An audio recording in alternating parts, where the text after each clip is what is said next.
Boa noite, meus irmãos. Aqui estamos mais uma vez felizes por começar mais um Página Aberta. Não é isso, Maria Lourdes? É isso. Boa noite a todos. Estamos aqui hoje com um tema extremamente importante, necessário para os nossos dias. E vamos começar. Hoje vamos trabalhar o livro... Não, já tem um mesmo. Homens de Fé, né, do livro Pão Nosso. E é extremamente importante porque Emmanuel vai trazer o Evangelho de Mateus, capítulo 7, versículo 24, né?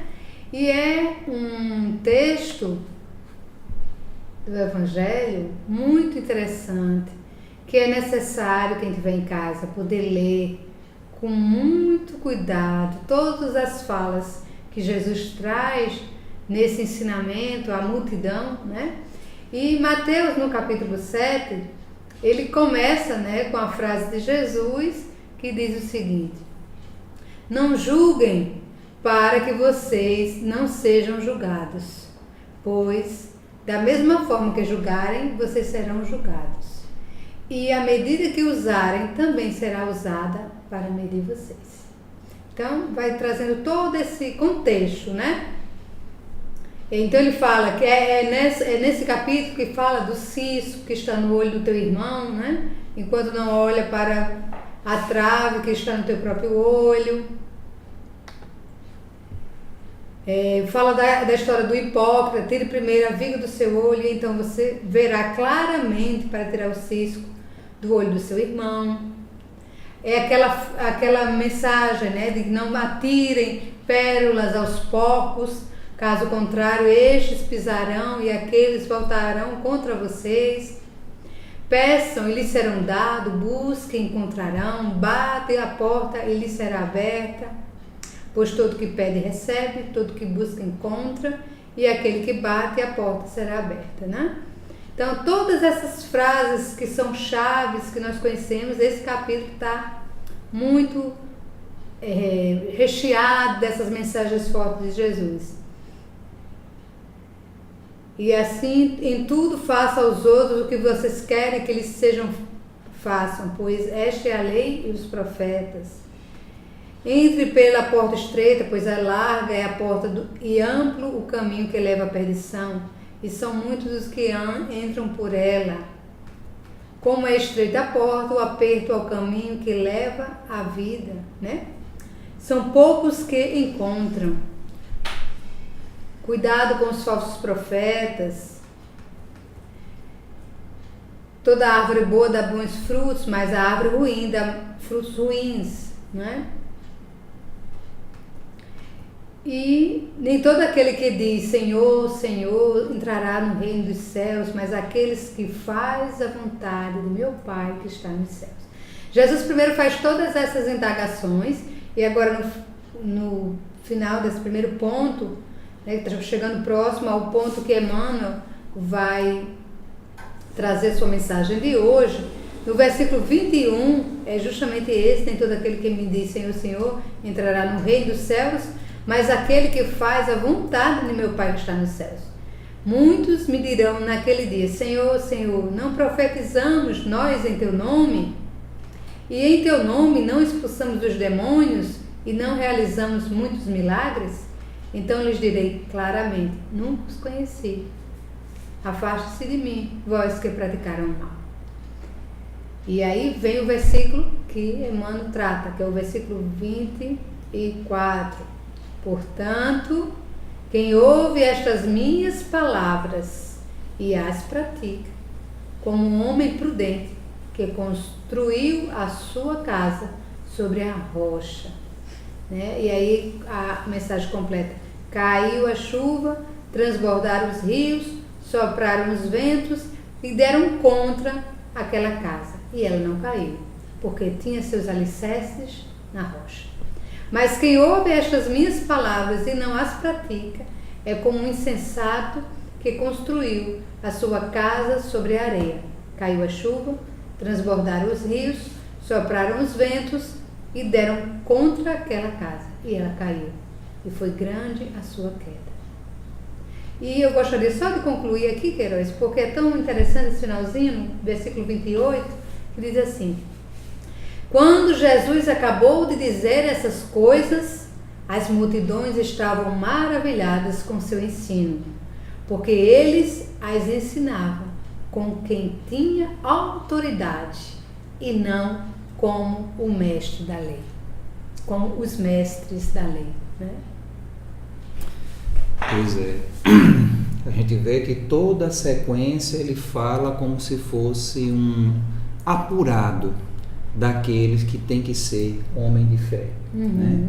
Um apurado de vida, um apurado de exemplificações, um apurado de conduta, demonstração, né? de conduta como um todo, né? E Emmanuel, ele começa justamente no seu diálogo a respeito do versículo, né, 24, dizendo o seguinte, que os grandes pregadores do Evangelho sempre foram interpretados à conta de expressões máximas do cristianismo. Ou seja, né, aquele que ousa, aquele que já se acha capaz e por isso mesmo divulga a mensagem, eles deveriam, né, ter essa interpretação à conta das expressões máximas do cristianismo. Aí por quê?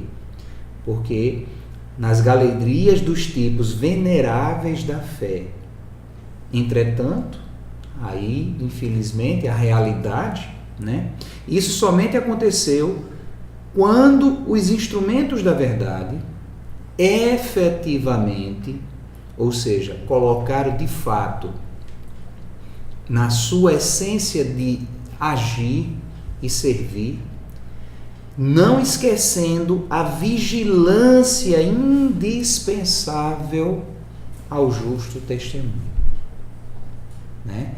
E a advertência que eu sempre gosto de recomendar, sempre gosto de lembrar, para recomendar para mim também, do Cristo, né? É a história do orar e vigiar sempre. E a gente muitas vezes, né, buscando para a nossa sardinha, a gente vê como de fato nós somos cobrados. Os espíritas, eles são muito cobrados na sua conduta, né? É tanto que quando alguém sabe que o indivíduo é espírita, ele é como se ele entrasse em evidência.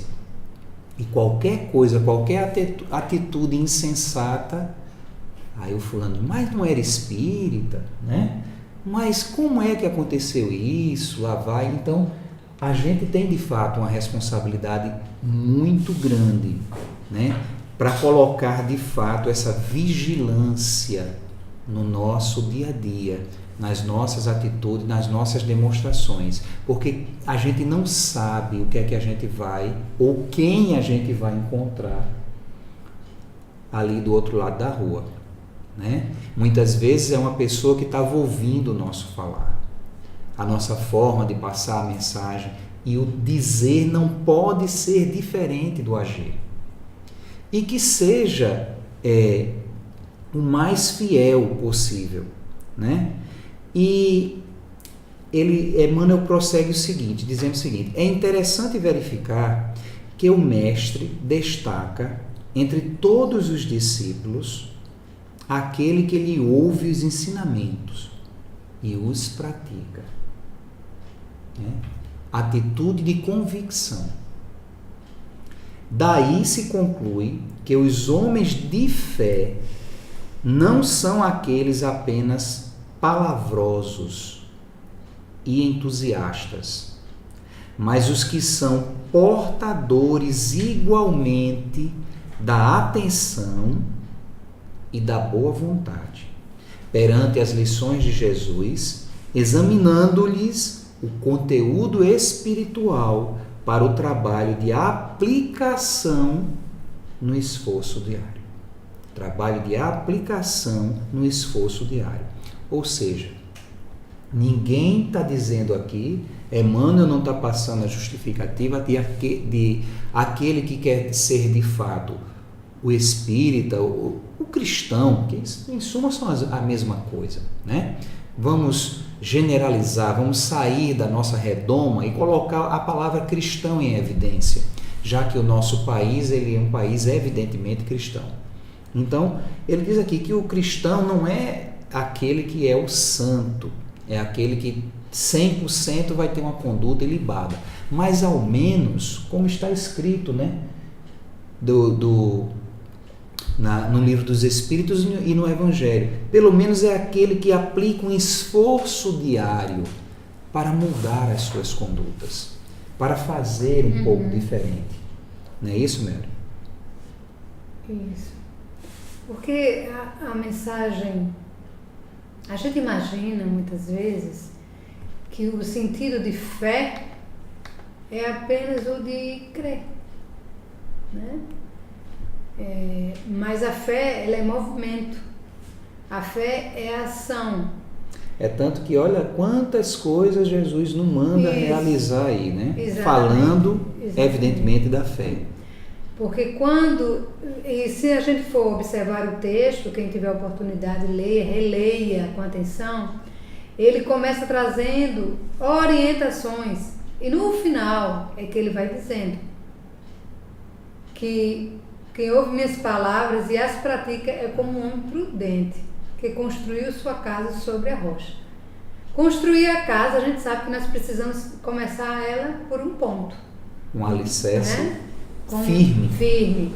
Ou seja, a nossa ação precisa ser construída de forma firme para que assim as paredes possam ser erguidas.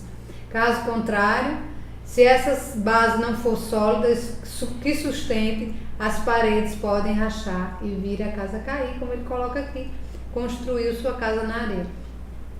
E Jesus vai trazendo tanto ensinamento, né, nos chamando a atenção para a hipocrisia, para a mentira, para o julgamento, né? Então, o que é que a gente está dando, que a gente faça ao outro aquilo que a gente quer que nos seja feito, né? Que a gente bata a porta. Quando a gente imagina bater a porta, para que eu possa bater a porta e ela possa se abrir, eu preciso ir, eu preciso fazer um movimento, eu preciso chegar até a porta, eu preciso bater na porta. Nós, muitas vezes, ficamos achando que basta a gente ter fé e fazermos as nossas orações, que as coisas irão acontecer, né? Sabemos que tudo tem uma programação, mas a nossa ação, a nossa vontade, ela precisa estar fortalecida e fazermos a nossa parte, pondo em prática tudo aquilo que nós recebemos de Jesus.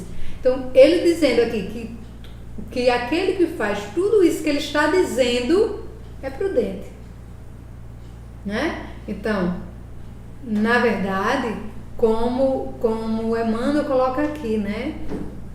Eu achei essa frase, Carol, embora você já tenha vindo para o segundo ponto, mas eu achei essa frase aqui muito interessante, quando ele diz, desculpe, isso somente aconteceu quando os instrumentos da verdade efetivamente não olvidaram a vigilância indispensável ao justo testemunho. O que é o testemunho? É a minha experiência de vida. Ninguém dá um testemunho daquilo que não viveu, que aí está sendo hipócrita, falso, né? Então, a vigilância indispensável ao meu testemunho, ao que eu vivo, e é isso que eu posso dizer de mim, né? E essa frase final, aqui, voltando ao texto do Evangelho, né, como eu disse, que me chama muita atenção, que as pessoas ficaram maravilhadas com o que Jesus estava ensinando, porque eles a ensinavam como quem tem autoridade. E o que é ter autoridade? O que é ter autoridade? A gente imagina, ter autoridade é aquele que tem um poder. Jesus tinha um poder porque ele era o Cristo, o Criador do planeta, né? Estava num grau de desenvolvimento espiritual muito grande. Jesus tinha autoridade porque ele vivenciou tudo isso. Ele tinha autoridade porque ele era autor da própria construção espiritual de vida. Por isso ele tinha autoridade para falar. Não sejam hipócritas, não faça aquilo que vocês não querem que seja feito com vocês, não julgue o outro.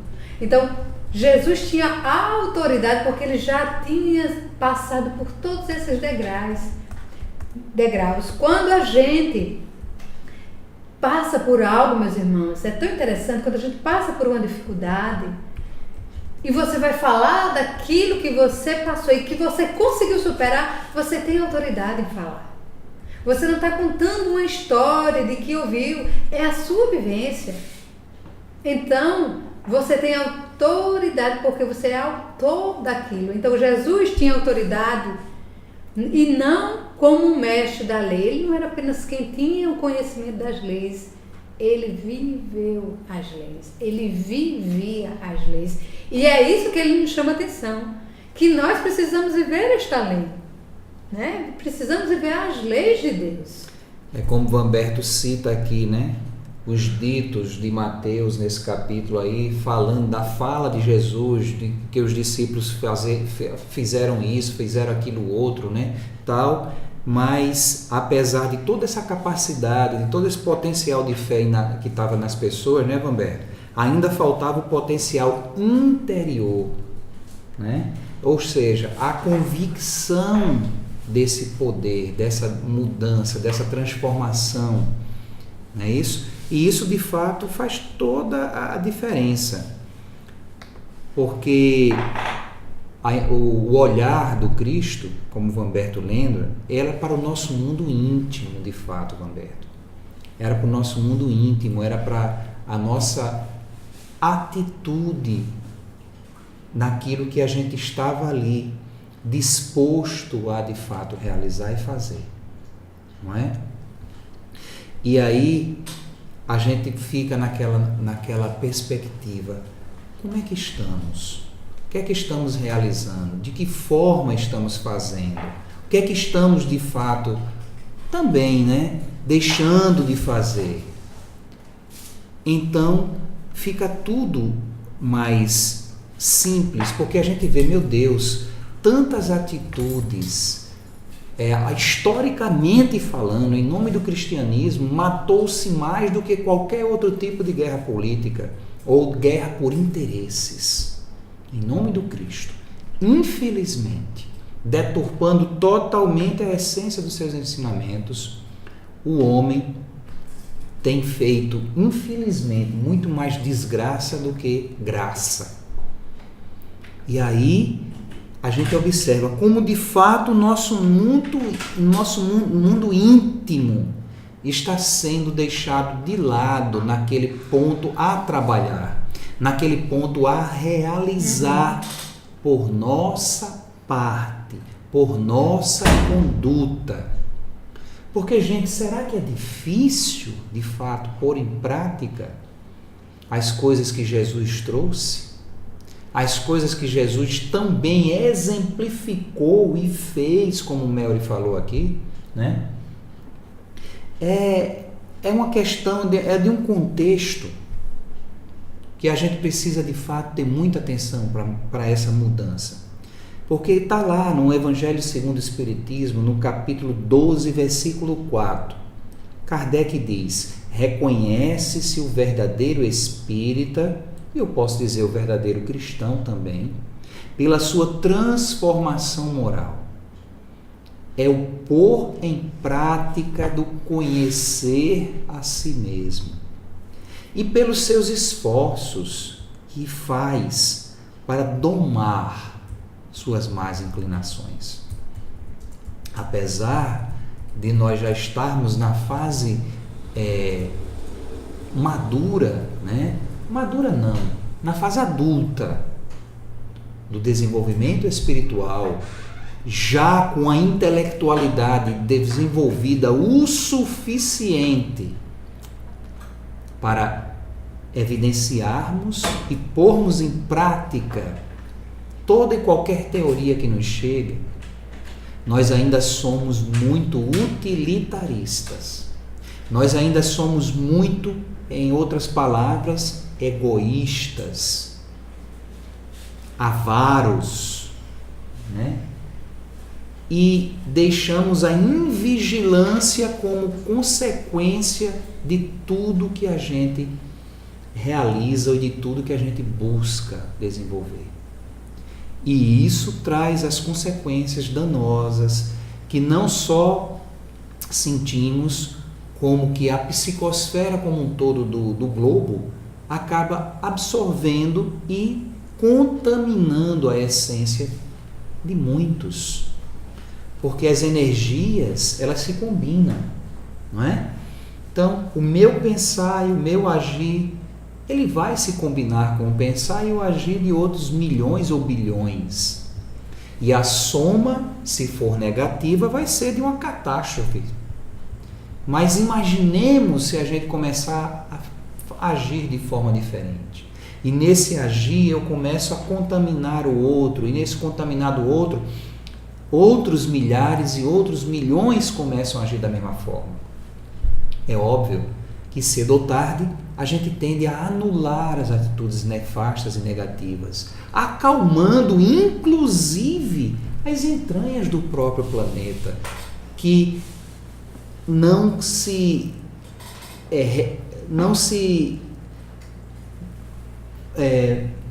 mexerá tanto a ponto de provocar tsunamis, né? Terremotos, maremotos, porque se a gente pensar direitinho, os nossos pensamentos, as nossas atitudes, a energia que a gente dispensa ao mundo, com certeza deve colaborar por toda a agitação, por todo o disparato de coisas que a própria natureza responde. A nossa emanação. Da nossa a emanação, né? Se a gente age mais na agressividade, o planeta ele vai dar como resposta também uma coisa nesse sentido. E aí, meus irmãos, se a gente de fato quer segurança, se a gente de fato quer agir mais adequadamente, a gente tem que mudar, ponderar, analisar, pôr em concordância a nossa fé no sentido de fato da fidelidade. Fidelidade com Cristo, fidelidade com o Evangelho, fidelidade com Deus, com o Pai, que é amor, que é justiça, igualdade de direitos, igualdade de determinação e de responsabilidade, né, na ação para com todos. Da mesma forma que Deus nos cobre de misericórdia, Ele também nos exige um mínimo de responsabilidade nas nossas atitudes, né, nas nossas ações, no nosso pensar. Não é isso, Nery? Uhum. E aí, eu achei um texto muito interessante para colaborar com o nosso estudo. Eu peguei esse texto na internet para vocês verem, no Fórum Espírita.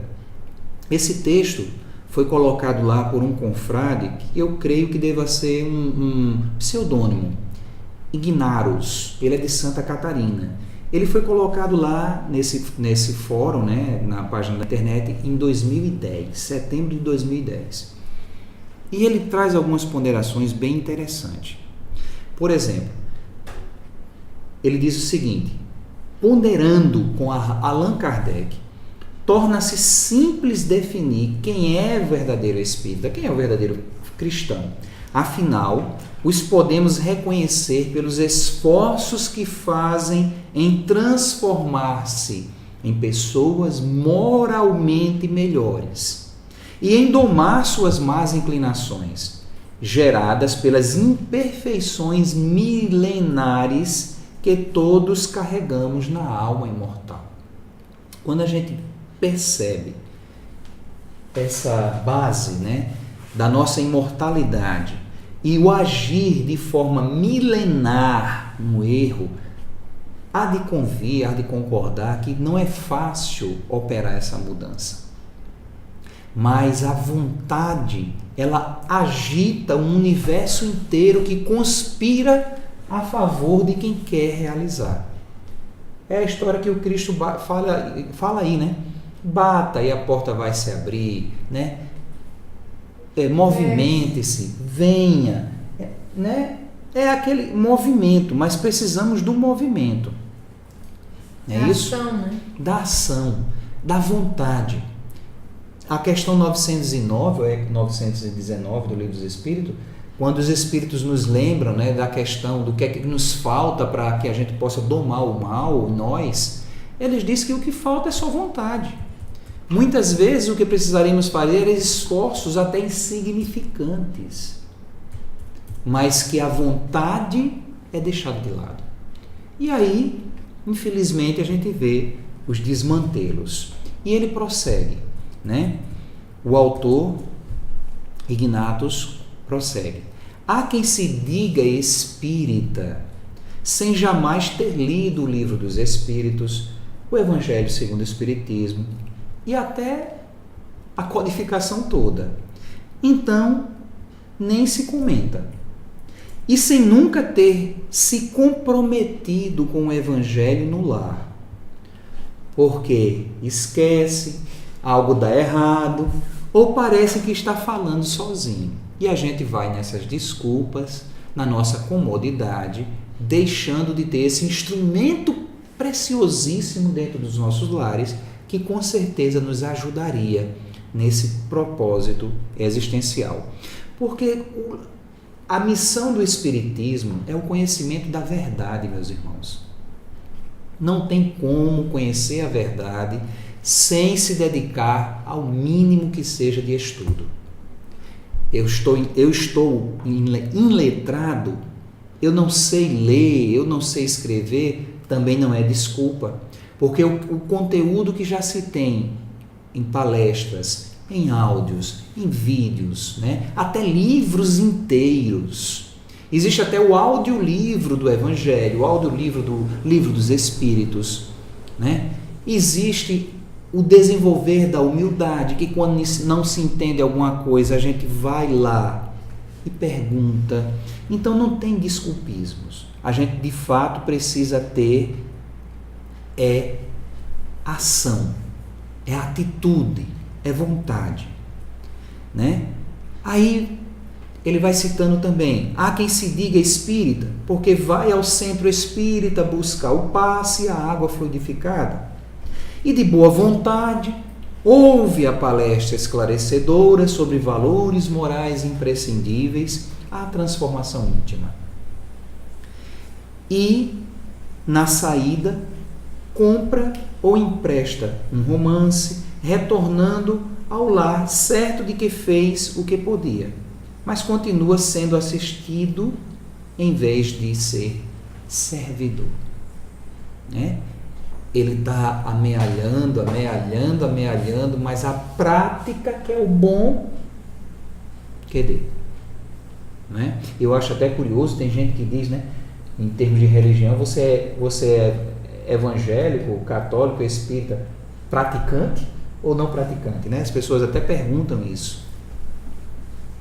É até curioso essas formas de denominação, mas são uma realidade, né?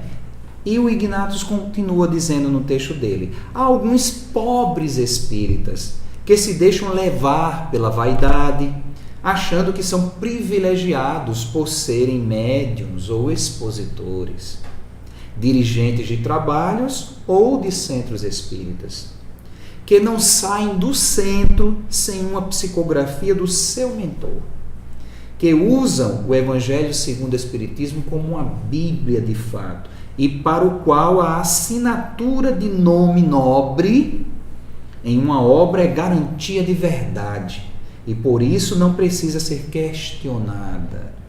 Infelizmente, isso aqui está de ruma, né, no movimento como um todo.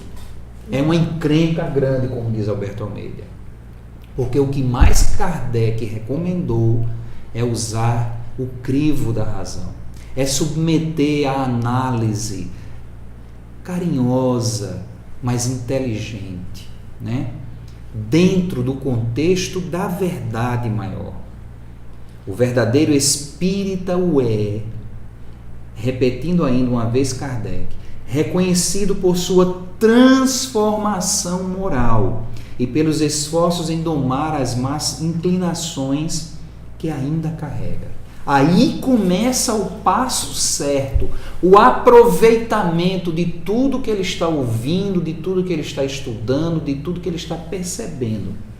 Mas também o é porque estuda a codificação inteira e, além dela, busca completar seu conhecimento estudando outras obras sérias, discutindo, comparando, usando a razão, nada aceitando sem refletir a respeito. Vamberto até, obrigado Vamberto por ter me trazido à tona aqui, é a questão de fato 909 que eu estava falando, que pergunta, poderia sempre o homem pelos seus esforços vencer as suas más inclinações? Sim, e frequentemente fazendo esforços muito insignificantes. Eu não acho que seja um erro de tradução, não, do francês original para o português. Sem dúvida deve ser isso aí mesmo. O que lhe falta é a vontade. E o Espírito ainda dá aquele ar de compaixão, de pena, quão pouco dentre vós fazem esforços. Infelizmente, a estatística é real e precisamos modificá-la. Se queiramos, aqui está, quando o planeta de regeneração estiver implantado. E se esperamos que isso venha o quanto antes, com o nosso auxílio, sem dúvida, virá bem mais rápido a transformação, a paz, a mudança, a melhoria.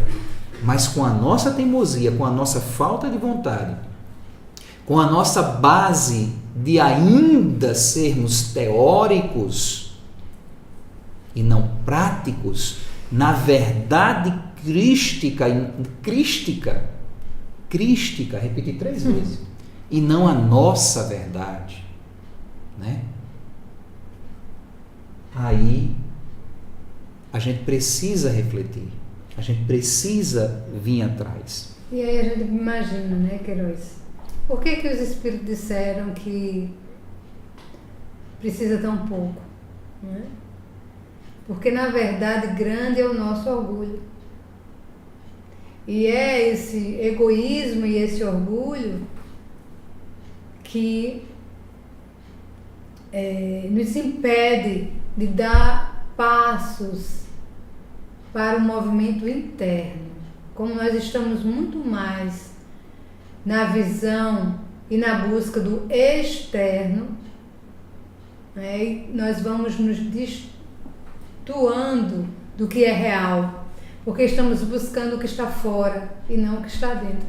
Então, quando o Espírito diz um pequeno esforço de olhar para as reais necessidades que temos e que o que está fora é muito vulnerável, mas essa construção do que eu sou como nessa experiência corporal, mas o ser espiritual que eu sou e da real necessidade que eu tenho de transformação, isso realmente é um passo para... Ele não disse que tem que ser de uma vez.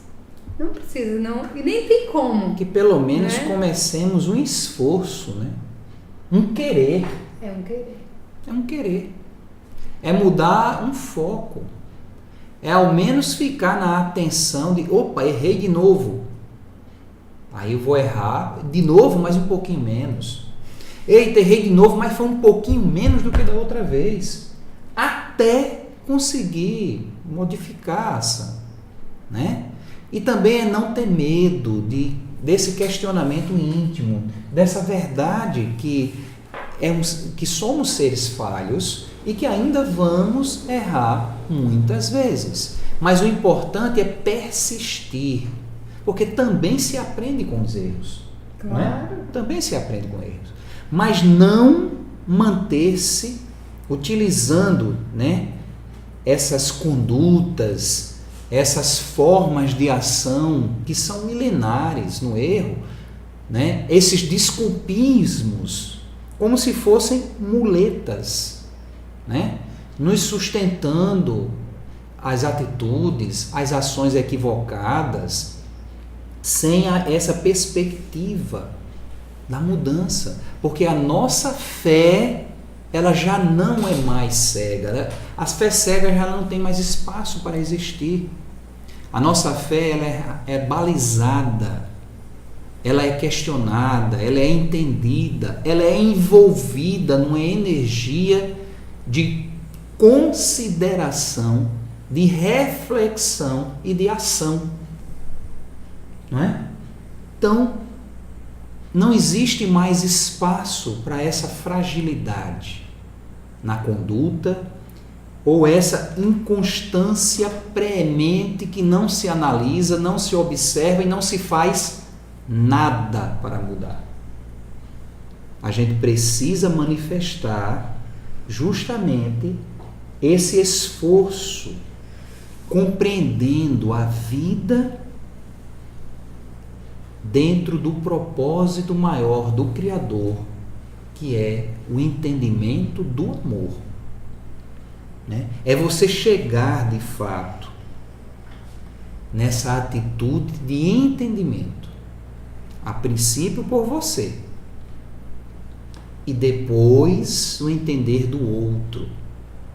Porque agindo assim, a gente vai se desvinculando dessas amarras, né, do passado, olhando para frente, observando pelo retrovisor apenas o que foi feito para poder alinhar os passos para frente.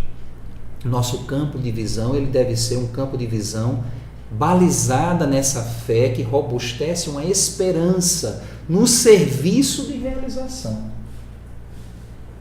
Sempre firme, né? Falar alguma coisa, minha filha? Só o quê, minha filha?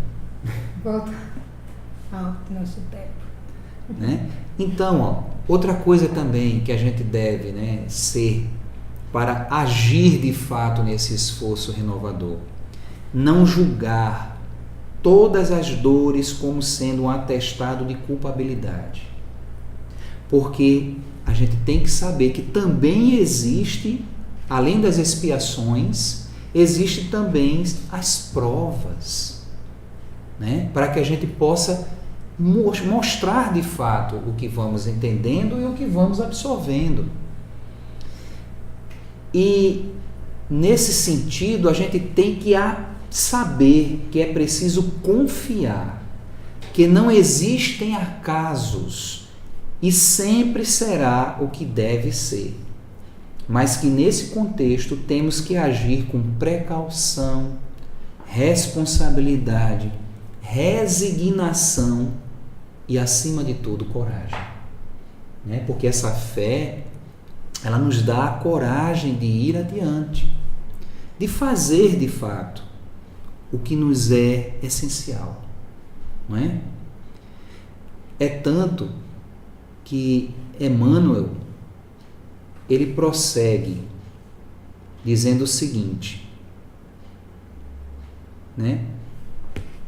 Reconforta-nos assinalar que todas as criaturas em serviço no campo evangélico seguirão para as maravilhas interiores da fé.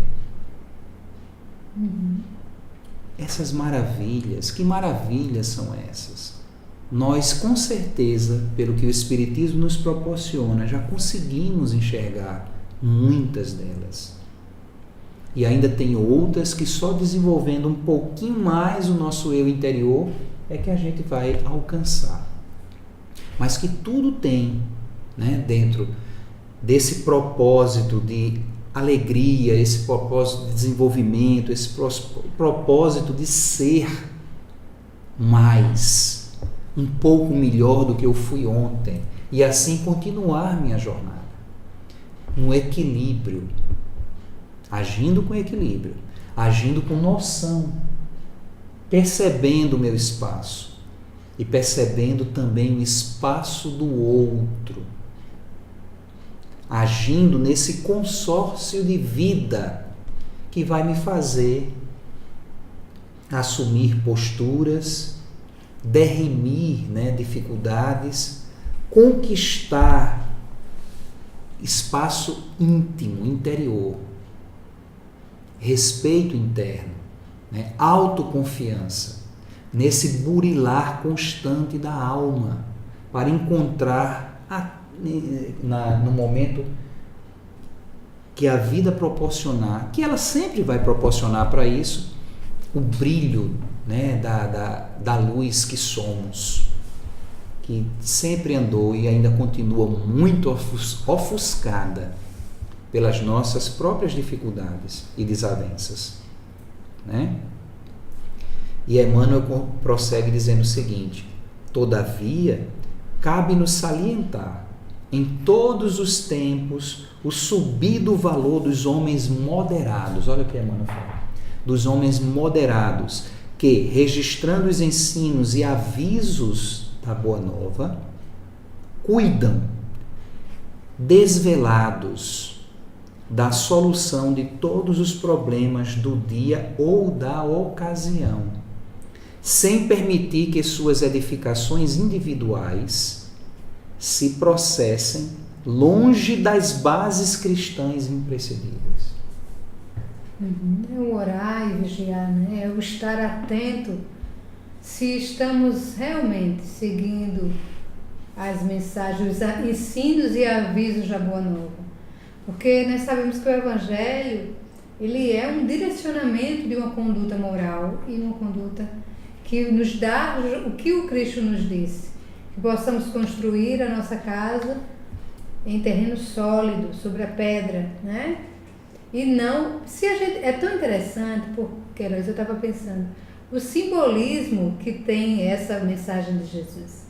Porque o que é a construção sobre a pedra? A pedra, por si só, ela é uma construção de milênios, né? São grãos e grãos e grãos de areia que vão se juntando, se consolidando e vai se formando ali aquela pedra. Por todo um processo natural. Então, até nisso, Cristo sabiamente traz, além da solidez que a rocha traz, ela é uma construção para que se torne sólida. Então, assim somos nós. Precisamos que a nossa conduta, que as nossas ações sejam construídas todos os dias, em qualquer ocasião, nas bases cristãs imprescindíveis, né? O olhar para o que é correto, que vai fazer o bem, né? O que vai nos trazer o sentimento mais agradável a Deus e que traga realmente um objetivo de crescimento. Então, analisar as nossas ações do dia a dia, o nosso olhar da nossa conduta moral é o que nos vai fazer realmente verdadeiros cristãos, né? E aí ele traz, é muito interessante no ponto anterior, né? Que ele fala a fé como maravilhas do nosso interior, né? As maravilhas interiores. Eu fiz da um fé. trocadilho, né? A fé é uma maravilha que está dentro de nós, porque ela vai nos dar uma condição de ver a vida com mais esperança, né? A fé vai nos mover, essa construção interna, não é fora, não é com palavras, não é o externo, mais uma vez, não é o externo, é o interno. A fé é algo que vai sendo desenvolvido no meu interior, pela minha capacidade de auto-melhoramento. de autoavaliação, de autoencontro, né? Esse despertar do que realmente eu sou. Porque como disse o Cristo, o reino dos céus está dentro de cada um de vós. E aí a gente busca um reino fora. Mas o reino precisa ser construído dentro. Para que as minhas ações possam ser na ajuda para que o outro também encontre o próprio reino dentro de cada um. Por isso que o Cristo disse, meu reino não é desse mundo. E a gente imagina, eu até pensando nisso um dia desse, quando ele disse, meu reino não é deste mundo. E logicamente a gente compreende o reino nesse mundo, nessa questão mais universal. Mas o Cristo poderia estar dizendo, o meu reino é o que eu trago dentro de mim, é o ser crístico que eu sou. Isso é o meu reino. Exatamente. Né? Então, meus irmãos, precisamos perguntar como está o reino dos céus em cada um de nós. E falando em fé, né, falando num alicerce para enfrentar as dificuldades, enfrentar o pessimismo que envolve, até como a gente já falou tantas vezes, o nosso momento atual em que o Brasil está em crise. E eu digo, repito, e isso vai ficar, eu acho que para a prova lá na frente, né? Que não é um problema de riqueza, é um problema moral muito grave que estamos enfrentando, um problema seríssimo de princípios, né? De princípios de utilização de verdades que não são as verdades crísticas, são verdades mesquinhas, utilitaristas, que estão fazendo aí todo o desmantelo que a gente está vivenciando. Mas que nós precisamos, como homens de fé, continuar com o nosso testemunho firme. Que isso tudo vai passar, isso tudo vai mudar e que tudo está certo, porque quem está no leme de fato, na governança de tudo, é o Cristo de Deus. E Ivan Berto nos lembra aqui que no Caminho, Verdade e Vida, no capítulo 23, está escrito lá: chegaram as enfermidades, os desenganos, a ingratidão e a morte. Eles são todos bons amigos, por trazerem até nós a oportunidade de sermos justos, de vivermos pela fé segundo as disposições sagradas do cristianismo. Né? Tudo caminha sobre a égide desse ser que nós não temos a dimensão de mensurar e ainda de entender. Jesus, guia e modelo, o alicerce vivo da vida do Espírito, para que a gente possa utilizar como guia e modelo. Né?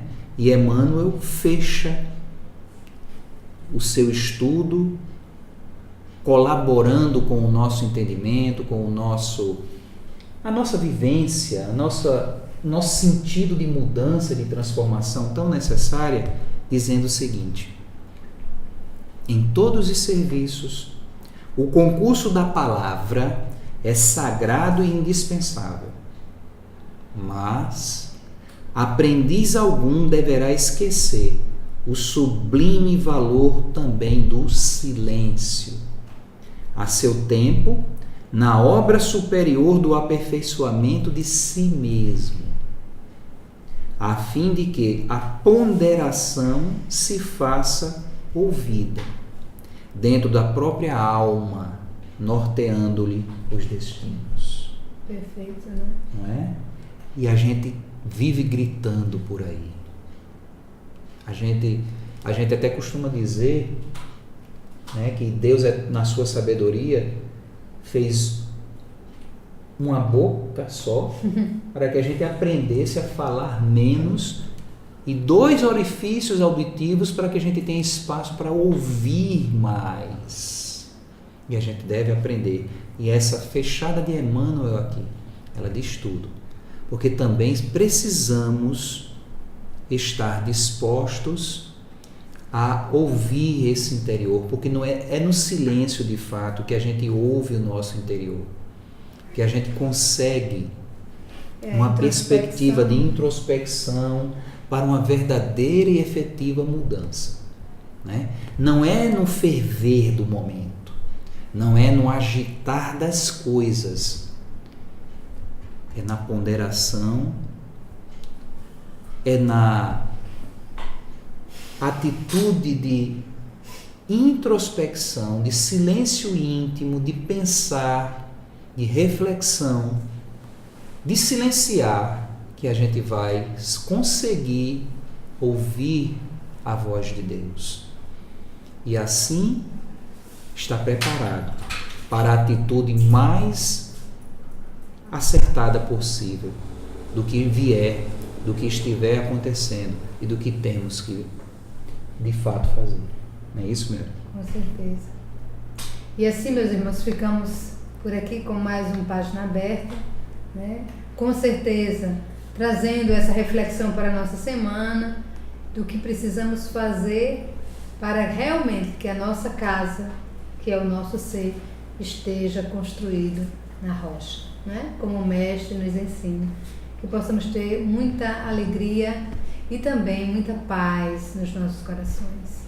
Um beijo no coração de todos, meus irmãos. Mais uma vez, Vanberto, obrigado pela sua companhia e de todos os outros, né, que nos acompanham nessas quarta-feiras ou que pegam os áudios, aliás, os vídeos, né, pelo canal do YouTube da Federação Espírita Paraibana, que todos os programas estão lá, certo? Para quem quiser baixar, ouvir, refletir novamente. Até quarta-feira que vem, meus irmãos, com mais uma página aberta, e fiquemos com Deus, com muito amor e vontade de transformação e de realização. Muita paz. E até semana que vem, no mesmo horário, com mais uma página aberta.